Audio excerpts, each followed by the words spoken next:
The Adventure of the Blue Carbuncle. I had called upon my friend Sherlock Holmes upon the second morning after Christmas, with the intention of wishing him the compliments of the season. He was lounging upon the sofa in a purple dressing gown, a pipe-rack within his reach upon the right, and a pile of crumpled morning papers, evidently newly studied, near at hand. Beside the couch was a wooden chair, and on the angle of the back hung a very seedy and disreputable hard felt hat, much the worse for wear, and cracked in several places. A lens and a forceps lying upon the seat of the chair suggested that the hat had been suspended in this manner for the purpose of examination. "You are engaged," said I. "Perhaps I interrupt you." "Not at all. I am glad to have a friend with whom I can discuss my results. The matter is a perfectly trivial one."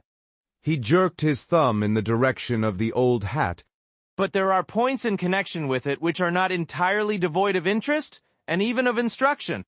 I seated myself in his armchair and warmed my hands before his crackling fire, for a sharp frost had set in, and the windows were thick with the ice crystals. "I suppose," I remarked, "that, homely as it looks, this thing has some deadly story linked onto it, that it is the clue which will guide you in the solution of some mystery and the punishment of some crime." No crime," said Sherlock Holmes, laughing. "Only one of those whimsical little incidents which will happen when you have 4 million human beings all jostling each other within the space of a few square miles. Amid the action and reaction of so dense a swarm of humanity, every possible combination of events may be expected to take place, and many a little problem will be presented which may be striking and bizarre without being criminal. We have already had experience of such." "So much so," I remarked, "that of the last 6 cases which I have added to my notes, 3 have been entirely free of any legal crime." "Precisely. You allude to my attempt to recover the Irene Adler papers, to the singular case of Miss Mary Sutherland, and to the adventure of the man with the twisted lip. Well, I have no doubt that this small matter will fall into the same innocent category. You know Peterson, the commissionaire?" "Yes." "It is to him that this trophy belongs." "It is his hat." No, he found it. Its owner is unknown. I beg that you will look upon it not as a battered billycock, but as an intellectual problem. And, first, as to how it came here. It arrived upon Christmas morning, in company with a good fat goose, which is, I have no doubt, roasting at this moment in front of Peterson's fire. The facts are these. About 4 o'clock on Christmas morning, Peterson, who, as you know, is a very honest fellow, was returning from some small jollification and was making his way homeward down Tottenham Court Road. In front of him he saw, in the gaslight, a tallish man walking with a slight stagger and carrying a white goose slung over his shoulder. As he reached the corner of Good Street, a row broke out between this stranger and a little knot of roughs. One of the latter knocked off the man's hat, on which he raised his stick to defend himself and, swinging it over his head, smashed the shop window behind him. Peterson had rushed forward to protect the stranger from his assailants, but the man, shocked at having broken the window, and seeing an official-looking person in uniform rushing towards him, dropped his goose, took to his heels, and vanished amid the labyrinth of small streets which lie at the back of Tottenham Court Road. The roughs had also fled at the appearance of Peterson, so that he was left in possession of the field of battle, and also of the spoils of victory in the shape of this battered hat and a most unimpeachable Christmas goose. "Which surely he restored to their owner." My dear fellow, there lies the problem. It is true that for Mrs. Henry Baker was printed upon a small card which was tied to the bird's left leg, and it is also true that the initials H.B. are legible upon the lining of this hat, but as there are some thousands of Bakers and some hundreds of Henry Bakers in this city of ours, it is not easy to restore lost property to any one of them. What, then, did Peterson do? He brought round both hat and goose to me on Christmas morning, knowing that even the smallest problems are of interest to me. The goose we retained until this morning, when there were signs that, in spite of the slight frost, it would be well that it should be eaten without unnecessary delay. Its finder has carried it off, therefore, to fulfill the ultimate destiny of a goose, while I continue to retain the hat of the unknown gentleman who lost his Christmas dinner. Did he not advertise? No, Then what clue could you have as to his identity? only as much as we can deduce. From his hat? Precisely. But you are joking. What can you gather from this old battered felt? Here is my lens. You know my methods. What can you gather yourself as to the individuality of the man who has worn this article? I took the tattered object in my hands and turned it over rather ruefully. It was a very ordinary black hat of the usual round shape, hard and much the worse for wear. The lining had been of red silk, but was a good deal discolored. There was no maker's name, but, as Holmes had remarked, the initials H.B. were scrawled upon one side. It was pierced in the brim for a hat securer, but the elastic was missing. For the rest, it was cracked, exceedingly dusty, and spotted in several places, although there seemed to have been some attempt to hide the discolored patches by smearing them with ink. I can see nothing, said I, handing it back to my friend. On the contrary, Watson, you can see everything. You fail, however, to reason from what you see. You are too timid in drawing your inferences. Then, pray tell me what it is that you can infer from this hat? He picked it up and gazed at it in the peculiar introspective fashion which was characteristic of him. It is perhaps less suggestive than it might have been, he remarked. And yet there are a few inferences which are very distinct, and a few others which represent at least a strong balance of probability. That the man was highly intellectual is of course obvious upon the face of it, and also that he was fairly well-to-do within the last 3 years, although he has now fallen upon evil days. He had foresight, but has less now than formerly, pointing to a moral retrogression which, when taken with the decline of his fortunes, seems to indicate some evil influence, probably drink at work upon him. This may account also for the obvious fact that his wife has ceased to love him. My dear Holmes. He has, however, retained some degree of self-respect, he continued, disregarding my remonstrance. He is a man who leads a sedentary life, goes out little, is out of training entirely, is middle-aged, has grizzled hair which he has had cut within the last few days, and which he anoints with lime cream. These are the more patent facts which are to be deduced from his hat. Also, by the way, that it is extremely improbable that he has gas laid on in his house. You are certainly joking, Holmes. Not in the least. Is it possible that even now, when I give you these results, you are unable to see how they are attained? I have no doubt that I am very stupid, but I must confess that I am unable to follow you. For example, how did you deduce that this man was intellectual? For answer, Holmes clapped the hat upon his head. It came right over the forehead and settled upon the bridge of his nose. It is a question of cubic capacity, said he. A man with so large a brain must have something in it. The decline of his fortunes, then. This hat is 3 years old. These flat brims curled at the edge came in. Then, it is a hat of the very best quality. Look at the band of ribbed silk and the excellent lining. If this man could afford to buy so expensive a hat 3 years ago, and has had no hat since, then he has assuredly gone down in the world. Well, that is clear enough, certainly. But how about the foresight and the moral retrogression? Sherlock Holmes laughed. Here is the foresight, said he, putting his finger upon the little disc and loop of the hat securer. They are never sold upon hats. If this man ordered one, it is a sign of a certain amount of foresight, since he went out of his way to take this precaution against the wind. But since we see that he has broken the elastic and has not troubled to replace it, it is obvious that he has less foresight now than formerly, which is a distinct proof of a weakening nature. On the other hand, he has endeavored to conceal some of these stains upon the felt by daubing them with ink, which is a sign that he has not entirely lost his self-respect. Your reasoning is certainly plausible. The further points that he is middle-aged, that his hair is grizzled, that it has been recently cut, and that he uses lime cream are all to be gathered from a close examination of the lower part of the lining. The lens discloses a large number of hair ends, clean cut by the scissors of the barber.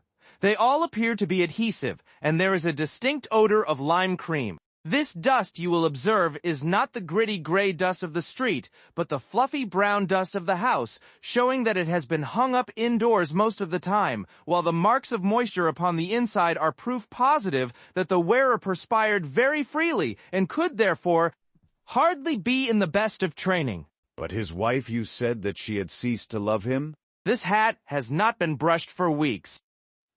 When I see you, my dear Watson, with a week's accumulation of dust upon your hat, and when your wife allows you to go out in such a state, I shall fear that you also have been unfortunate enough to lose your wife's affection. But he might be a bachelor. Nay, he was bringing home the goose as a peace offering to his wife. Remember the card upon the bird's leg.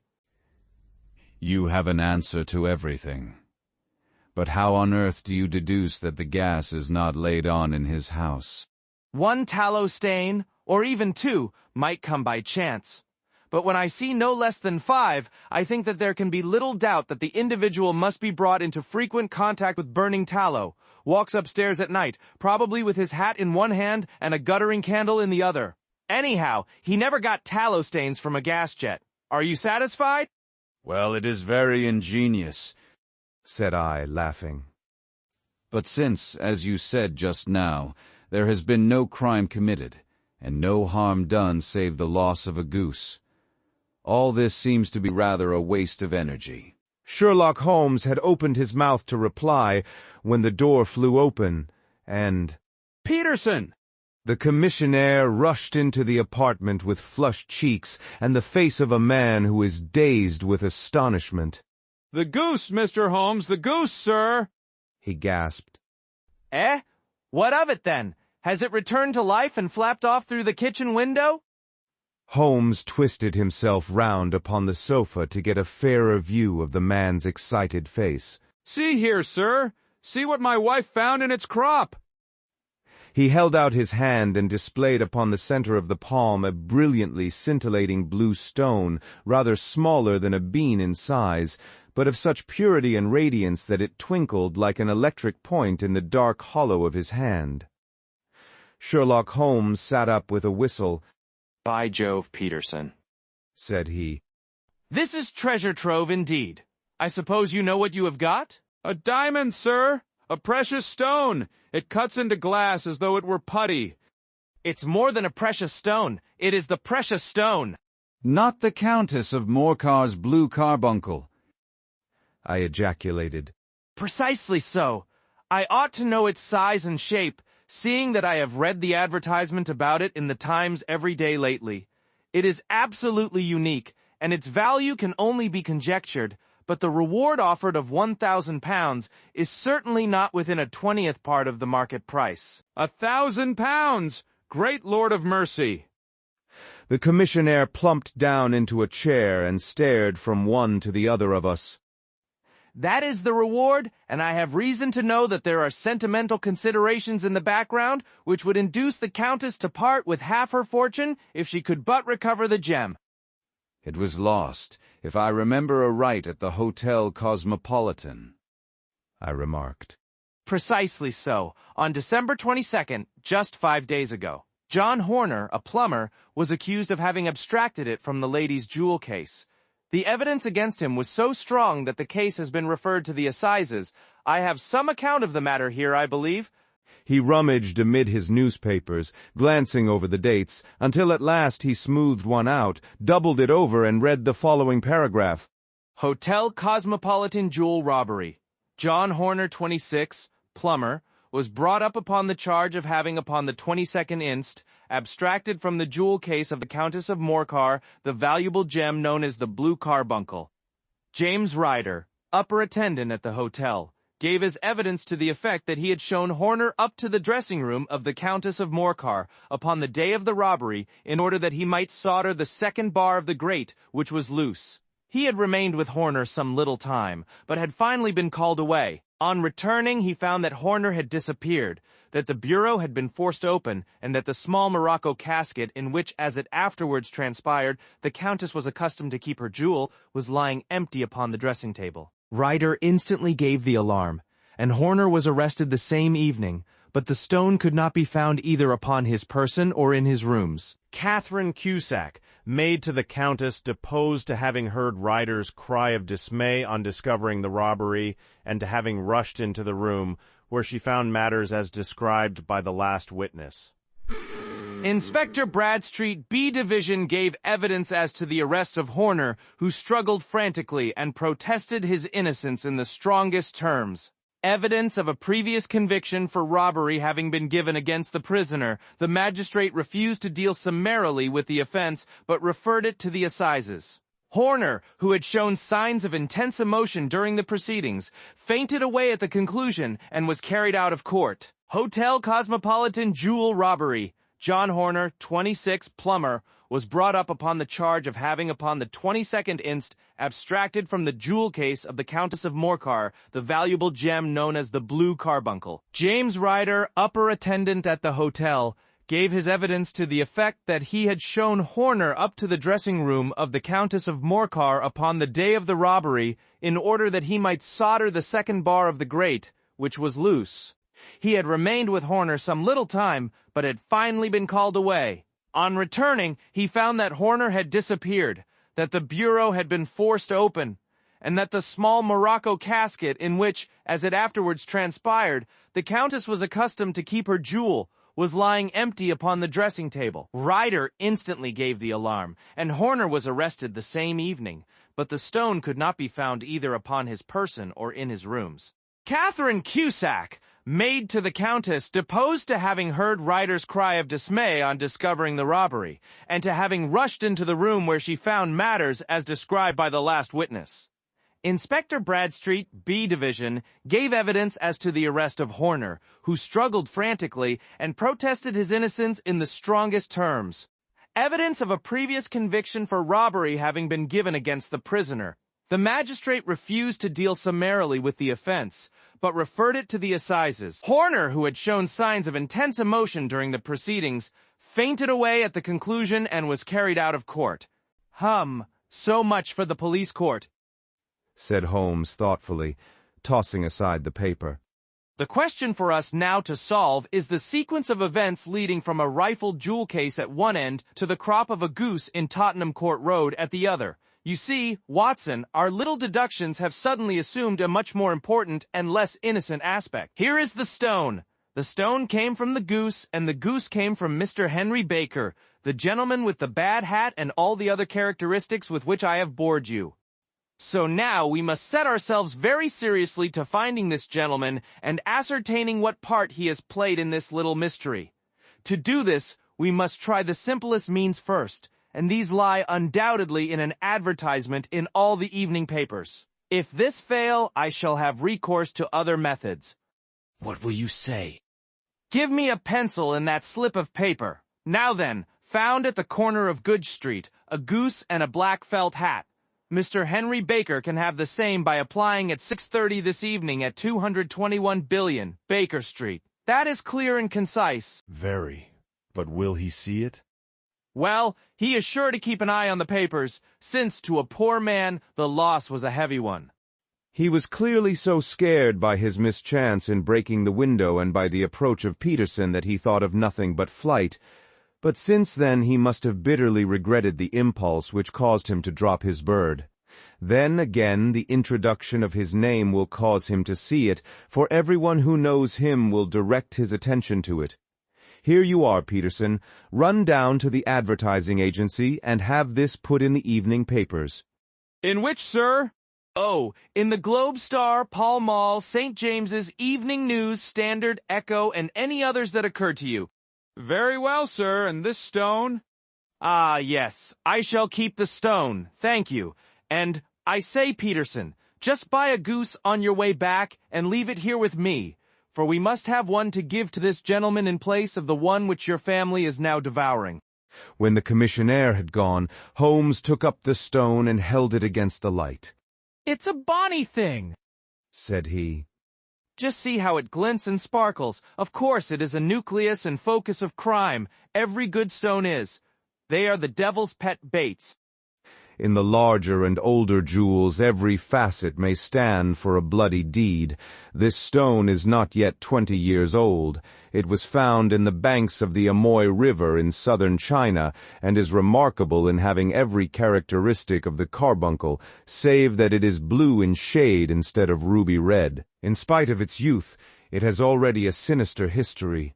There have been 2 murders, a vitriol throwing, a suicide, and several robberies brought about for the sake of this 40-grain weight of crystallized charcoal. Who would think that so pretty a toy would be a purveyor to the gallows and the prison? I'll lock it up in my strong box now and drop a line to the Countess to say that we have it. Do you think that this man Horner is innocent? I cannot tell. Well then, do you imagine that this other one, Henry Baker, had anything to do with the matter? It is, I think, much more likely that Henry Baker is an absolutely innocent man who had no idea that the bird which he was carrying was of considerably more value than if it were made of solid gold. That, however, I shall determine by a very simple test if we have an answer to our advertisement. And you can do nothing until then? Nothing. In that case, I shall continue my professional round. But I shall come back in the evening at the hour you have mentioned, for I should like to see the solution of so tangled a business. Very glad to see you. I dine at 7. There is a woodcock, I believe. By the way, in view of recent occurrences, perhaps I ought to ask Mrs. Hudson to examine its crop. I had been delayed at a case, and it was a little after 6:30 when I found myself in Baker Street once more. As I approached the house, I saw a tall man in a Scotch bonnet with a coat which was buttoned up to his chin, waiting outside in the bright semicircle which was thrown from the fanlight. Just as I arrived, the door was opened, and we were shown up together to Holmes' room. Mr. Henry Baker, I believe? Said he, rising from his armchair and greeting his visitor with the easy air of geniality which he could so readily assume.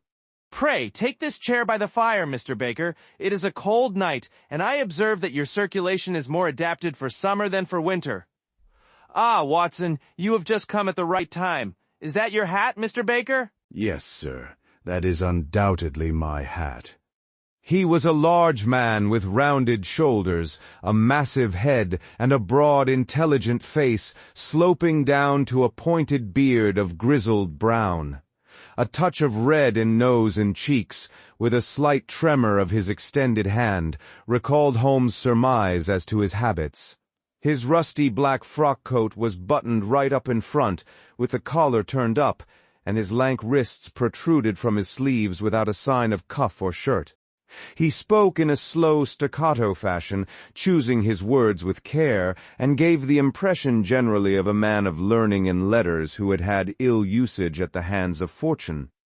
We have retained these things for some days, said Holmes, because we expected to see an advertisement from you giving your address. I am at a loss to know now why you did not advertise. Our visitor gave a rather shamefaced laugh. Shillings have not been so plentiful with me as they once were, he remarked. I had no doubt that the gang of roughs who assaulted me had carried off both my hat and the bird. I did not care to spend more money in a hopeless attempt at recovering them. Very naturally, by the way. About the bird, we were compelled to eat it. To eat it? Our visitor half rose from his chair in his excitement. Yes, it would have been of no use to anyone had we not done so, but I presume that this other goose upon the sideboard, which is about the same weight and perfectly fresh, will answer your purpose equally well? Oh, certainly, certainly, answered Mr. Baker with a sigh of relief. Of course, we still have the feathers, legs, crop, and so on of your own bird, so if you wish— The man burst into a hearty laugh. They might be useful to me as relics of my adventure, said he. But beyond that, I can hardly see what use the disjecta membra of my late acquaintance are going to be to me. No, sir. I think that with your permission I will confine my attentions to the excellent bird which I perceive upon the sideboard. Sherlock Holmes glanced sharply across at me with a slight shrug of his shoulders. There is your hat, then, and there your bird, said he. By the way, would it bore you to tell me where you got the other one from? I am somewhat of a fowl fancier, and I have seldom seen a better-grown goose. Certainly, sir, said Baker, who had risen and tucked his newly gained property under his arm. There are a few of us who frequent the Alpha Inn, near the museum. We are to be found in the museum itself during the day, you understand. This year our good host, Windigate by name, instituted a goose club, by which, on consideration of some few pence every week, we were each to receive a bird at Christmas. My pence were duly paid, and the rest is familiar to you. I am much indebted to you, sir, for a Scotch bonnet is fitted neither to my years nor my gravity. With a comical pomposity of manner, he bowed solemnly to both of us, and strode off upon his way. So much for Mr. Henry Baker, said Holmes when he had closed the door behind him. It is quite certain that he knows nothing whatever about the matter. Are you hungry, Watson?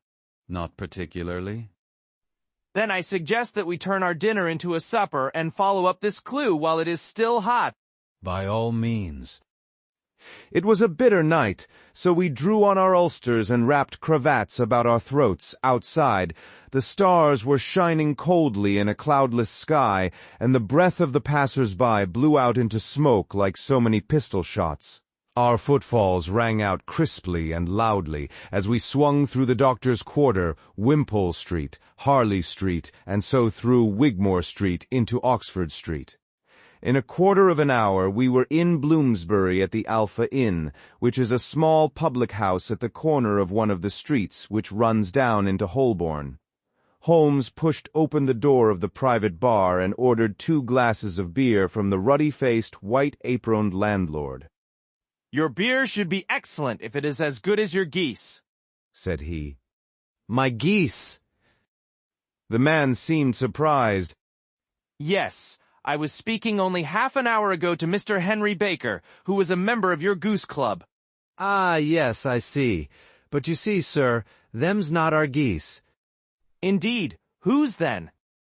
Well, I got the 2 dozen from a salesman in Covent Garden. Indeed? I know some of them. Which was it? Breckenridge is his name. Ah, I don't know him. Well, here's your good health, landlord, and prosperity to your house. Good night. Now for Mr. Breckenridge, he continued, buttoning up his coat as we came out into the frosty air. Remember, Watson, that though we have so homely a thing as a goose at one end of this chain, we have at the other a man who will certainly get 7 years penal servitude, unless we can establish his innocence. It is possible that our inquiry may but confirm his guilt, but in any case, we have a line of investigation which has been missed by the police, and which a singular chance has placed in our hands. Let us follow it out to the bitter end. Faces to the south, then, and quick march. We passed across Holborn, down Endell Street, and so through a zigzag of slums to Covent Garden Market. One of the largest stalls bore the name of Breckenridge upon it, and the proprietor, a horsey-looking man, with a sharp face and trim side-whiskers, was helping a boy to put up the shutters. Good evening. It's a cold night, said Holmes. The salesman nodded and shot a questioning glance at my companion. Sold out of geese, I see, continued Holmes, pointing at the bare slabs of marble. Let you have 500 tomorrow morning. That's no good. Well, there are some on the stall with a gas flare. Ah, but I was recommended to you. Who by? The landlord of the Alpha. Oh, yes. I sent him a couple of dozen. Fine birds they were, too. Now where did you get them from? To my surprise, the question provoked a burst of anger from the salesman. Now then, mister, said he, with his head cocked and his arms akimbo. What are you driving at? Let's have it straight now. It is straight enough. I should like to know who sold you the geese which you supplied to the Alpha. Well then, I shan't tell you. So now... Oh, it is a matter of no importance, but I don't know why you should be so warm over such a trifle. Warm. You'd be as warm. Maybe if you were as pestered as I am. When I pay good money for a good article, there should be an end to the business. But it's, where are the geese? And who did you sell the geese to? And what will you take for the geese? One would think they were the only geese in the world to hear the fuss that is made over them. Well, I have no connection with any other people who have been making inquiries, said Holmes carelessly. If you won't tell us the bet is off, that is all. But I'm always ready to back my opinion on a matter of fowls, and I have a $5 on it that the bird I ate is country bred. Well then, you've lost your $5, for it's town bred, snapped the salesman. It's nothing of the kind. I say it is. I don't believe it. Do you think you know more about fowls than I, who have handled them ever since I was a nipper? I tell you, all those birds that went to the Alpha were town bred. You'll never persuade me to believe that. Will you bet then? It's merely taking your money, for I know that I am right. But I'll have a sovereign on with you, just to teach you not to be obstinate. The salesman chuckled grimly. Bring me the books, Bill, said he. The small boy brought round a small thin volume and a great greasy-backed one, laying them out together beneath the hanging lamp. Now then, Mr. Cocksure, said the salesman. I thought that I was out of geese, but before I finish you'll find that there is still one left in my shop. You see this little book? Well? That's the list of the folk from whom I buy. Do you see? Well then, here on this page are the country folk, and the numbers after their names are where their accounts are in the big ledger. Now then, you see this other page in red ink? Well, that is a list of my town suppliers. Now look at that third name. Just read it out to me. Mrs. Oakshott, 117, Brixton Road, 249. Read Holmes. Quite so. Now turn that up in the ledger. Holmes turned to the page indicated. Here you are, Mrs. Oakshott, 117, Brixton Road, egg and poultry supplier. Now then, what's the last entry? December 22nd, 24 geese at 7 seconds 6D. Quite so, there you are, and underneath? Sold to Mr. Windigate of the Alpha at 12's X. What have you to say now? Sherlock Holmes looked deeply chagrined.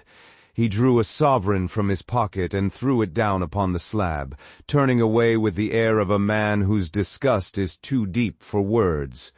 A few yards off he stopped under a lamp-post and laughed in the hearty, noiseless fashion which was peculiar to him. When you see a man with whiskers of that cut and the pink un protruding out of his pocket, you can always draw him by a bet, said he. I dare say that if I had put 100 pounds down in front of him, that man would not have given me such complete information as was drawn from him by the idea that he was doing me on a wager. Well, Watson, we are, I fancy, nearing the end of our quest, and the only point which remains to be determined is whether we should go on to this Mrs. Oakshott tonight, or whether we should reserve it for tomorrow. It is clear from what that surly fellow said that there are others besides ourselves who are anxious about the matter, and His remarks were suddenly cut short by a loud hubbub which broke out from the stall which we had just left. Turning round, we saw a little rat-faced fellow standing in the center of the circle of yellow light which was thrown by the swinging lamp, while Breckenridge! The salesman, framed in the door of his stall, was shaking his fists fiercely at the cringing figure. I've had enough of you and your geese, he shouted. I wish you were all at the devil together. If you come pestering me any more with your silly talk, I'll set the dog at you. You bring Mrs. Oakshott here and I'll answer her. But what have you to do with it? Did I buy the geese off you? I couldn't bear that.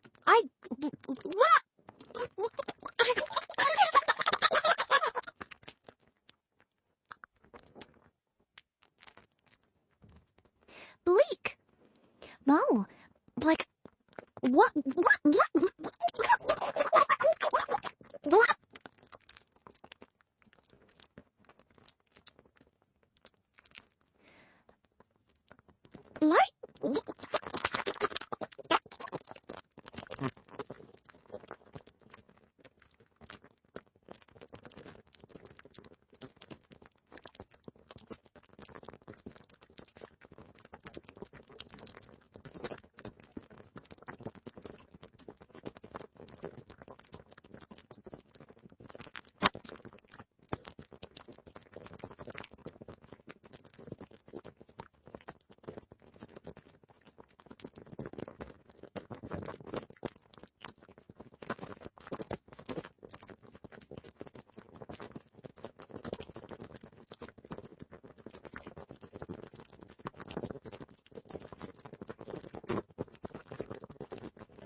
whined the little man. Well, then, ask Mrs. Oakshott for it. I couldn't,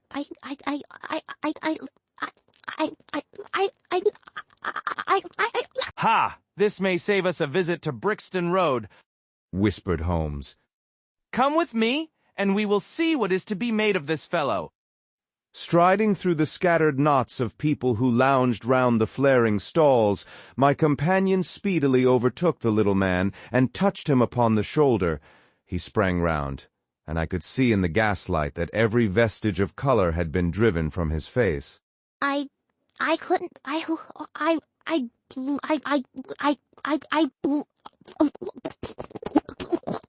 My name is Sherlock Holmes. It is my business to know what other people don't know.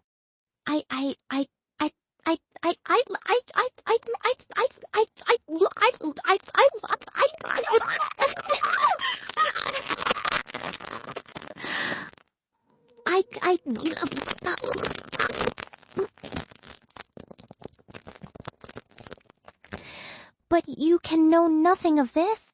Excuse me. I know everything of it. You are endeavoring to trace some geese which were sold by Mrs. Oakshott of Brixton Road to a salesman named Breckenridge, by him in turn to Mr. Windigate of the Alpha, and by him to his club, of which Mr. Henry Baker is a member.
Cried the little fellow with outstretched hands and quivering fingers.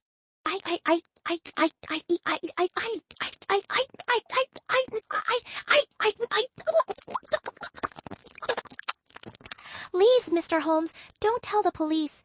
I couldn't bear the shame of the stone. I can hardly explain to you how interested I am in this matter. Sherlock Holmes hailed a four-wheeler which was passing. In that case, we had better discuss it in a cozy room rather than in this windswept marketplace, said he. But pray tell me, before we go farther, who it is that I have the pleasure of assisting. The man hesitated for an instant.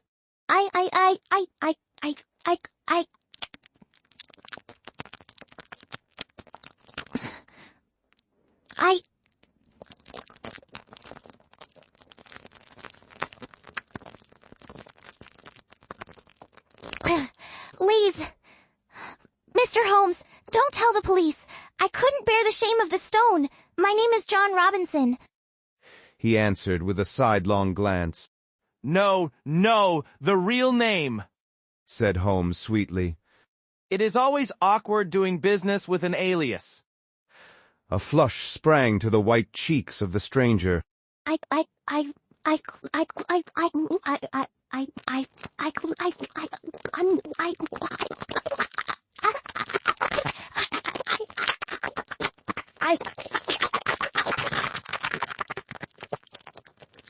Well, then, said he.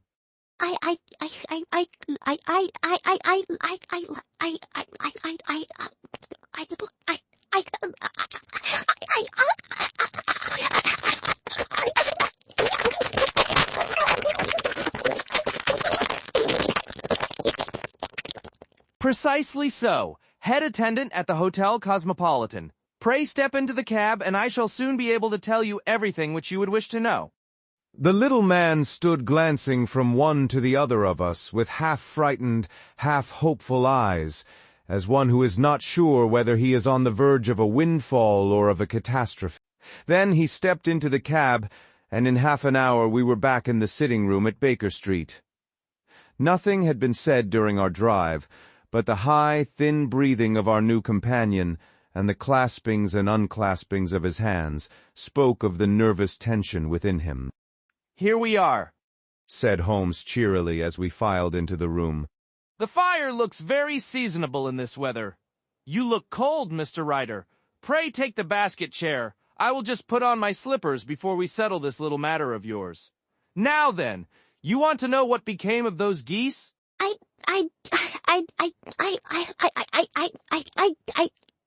"Yes, and a most remarkable bird it proved. I don't wonder that you should take an interest in it. It laid an egg after it was dead, the bonniest, brightest little blue egg that ever was seen. I have it here in my museum." Our visitor staggered to his feet and clutched the mantelpiece with his right hand. Holmes unlocked his strongbox and held up the Blue Carbuncle, which shone out like a star, with a cold, brilliant, many-pointed radiance. Ryder stood glaring with a drawn face, uncertain whether to claim or to disown it. "The game's up, Ryder," said Holmes quietly. "Hold up, man, or you'll be into the fire. Give him an arm back into his chair, Watson. He's not got blood enough to go in for felony with impunity. Give him a dash of brandy. So, now he looks a little more human. What a shrimp it is, to be sure." For a moment he had staggered and nearly fallen, but the brandy brought a tinge of color into his cheeks, and he sat staring with frightened eyes at his accuser. "I have almost every link in my hands and all the proofs which I could possibly need, so there is little which you need tell me. Still, that little may as well be cleared up to make the case complete. You had heard, Ryder, of this blue stone of the Countess of Morcar's?"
said he in a crackling voice. "I see her ladyship's waiting maid? Well, the temptation of sudden wealth so easily acquired was too much for you, as it has been for better men before you, but you were not very scrupulous in the means you used.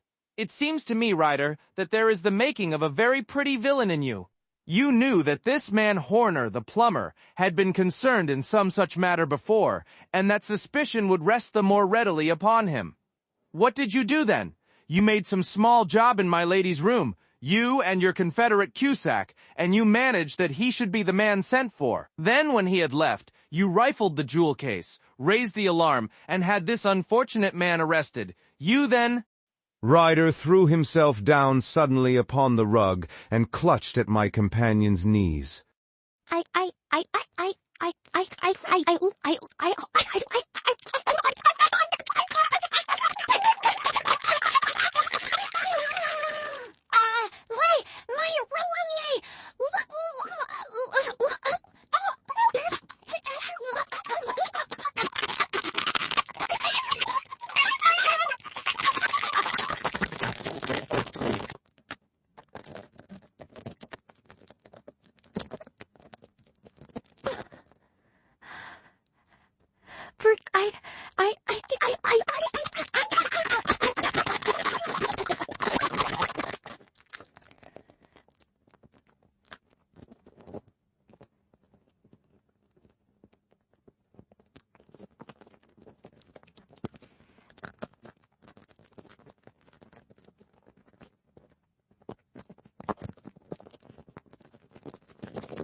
he shrieked.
Get back into your chair, said Holmes sternly.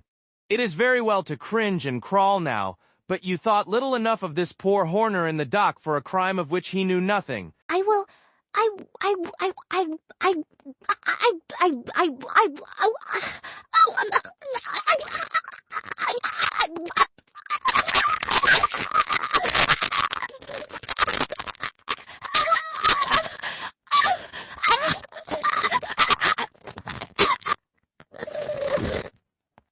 Leave.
Hum.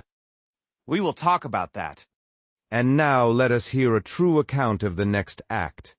How came the stone into the goose, and how came the goose into the open market? Tell us the truth, for there lies your only hope of safety. Ryder passed his tongue over his parched lips.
said he.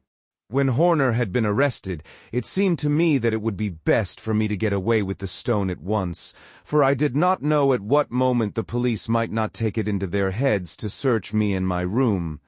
There was no place about the hotel where it would be safe. I went out as if on some commission, and I made for my sister's house.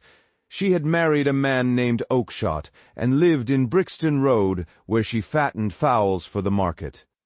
All the way there, every man I met seemed to me to be a policeman or a detective, and for all that it was a cold night, the sweat was pouring down my face before I came to the Brixton Road. My sister asked me what was the matter and why I was so pale, but I told her that I had been upset by the jewel robbery at the hotel. Then I went into the backyard and smoked a pipe and wondered what it would be best to do.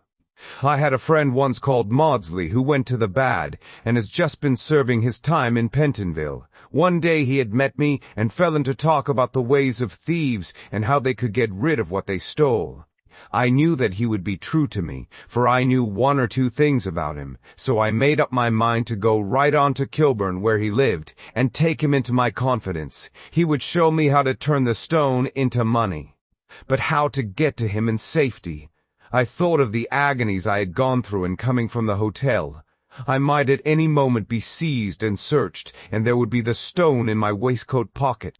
I was leaning against the wall at the time and looking at the geese which were waddling about round my feet, and suddenly an idea came into my head which showed me how I could beat the best detective that ever lived. My sister had told me some weeks before that I might have the pick of her geese for a Christmas present, and I knew that she was always as good as her word.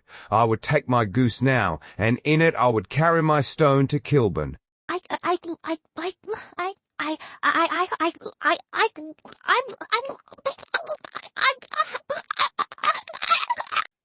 Whatever were you doing with that bird, Jem? Says she.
Said I.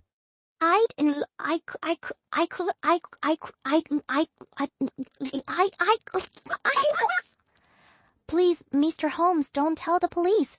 I couldn't bear the shame of the stone. You said you'd give me one for Christmas, and I was feeling which was the fattest. Oh, says she, we've set yours aside for you, Jem's bird, we call it. It's the big white one over yonder. There's 26 of them, which makes one for you and one for us, and 24 for the market. I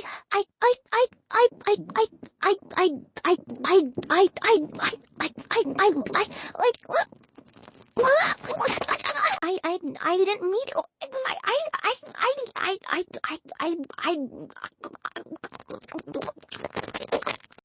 There was a long silence, broken only by his heavy breathing and by the measured tapping of Sherlock Holmes' fingertips upon the edge of the table.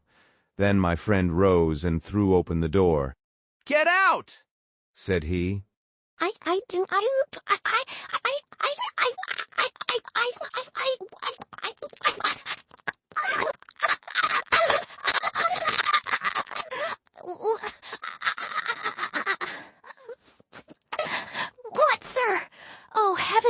you. No more words. Get out! And no more words were needed. There was a rush, a clatter upon the stairs, the bang of a door, and the crisp rattle of running footfalls from the street.